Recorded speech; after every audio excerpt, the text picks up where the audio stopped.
गरीबन के बिटिया के शादी कराई, महाशिवरात्रि पे जोड़ा मिलाई।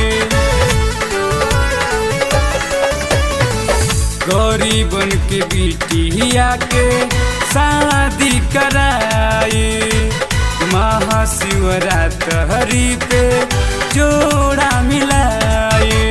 गौआ में गौशाला बनौले कैले ऐसन नाम हो, गौआ में गौशाला बनौले कैले ऐसन नाम हो।